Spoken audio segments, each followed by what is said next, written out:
SIR एक पवित्र माध्यम था लोगों के मत के अधिकार की रक्षा का। दिग्विजय सिंह ने कहा कि देश के संविधान में निहित है कि निर्वाचन आयोग आम भारत के नागरिक के वोट के अधिकार की सुरक्षा का वचन लेता है।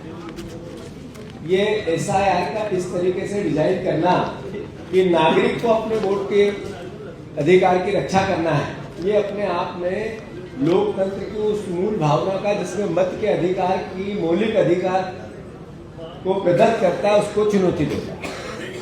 साथियों, कांग्रेस पार्टी ने जो विसंगतियां भारतीय जनता पार्टी और चुनाव आयोग मिलकर कर रहे हैं, फिर से नोट, जो विसंगतियां भारतीय जनता पार्टी और चुनाव आयोग मिलकर कर रहे हैं, ये देश के लोकतंत्र पे प्रहार है।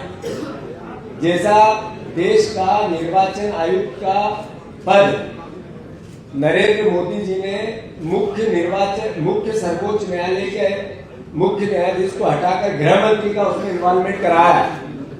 3 लोगों की जो कमेटी थी जिसमें विपक्ष के नेता, सर्वोच्च न्यायालय के मुख्य न्यायाधीश और देश के प्रधानमंत्री करते थे, अब न्यायाधीश की जगह गृह मंत्री आए।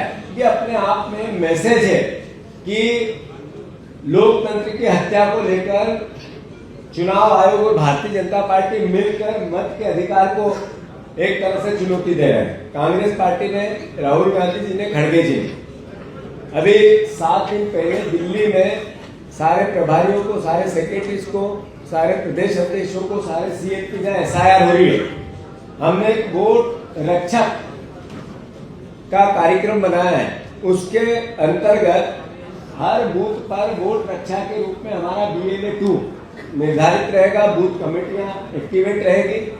सारे प्रदेश के शीर्ष नेता से लेके छोटे कार्यकर्ता तक हर ब्लॉक में ड्यूटियां दी जा रही है। जो 4 तारीख से 9 तारीख तक जो वोटर लिस्ट का सत्यापन होगा या उसका पब्लिकेशन होगा, उसके साथ साथ 1 महीना लगातार जब तक एक नागरिक के वोट चिन्हित नहीं हो जाता है दावे आपत्ति के साथ उस वोटर लिस्ट में, हमारी ड्यूटी है कांग्रेस पार्टी के कार्यकर्ता की, नेता की, उसने विचार की कि हम दृढ़ता से उस लड़ाई को लड़े।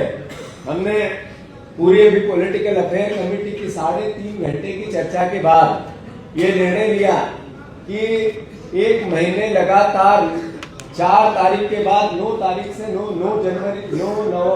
दिसंबर से जनवरी तक पूरा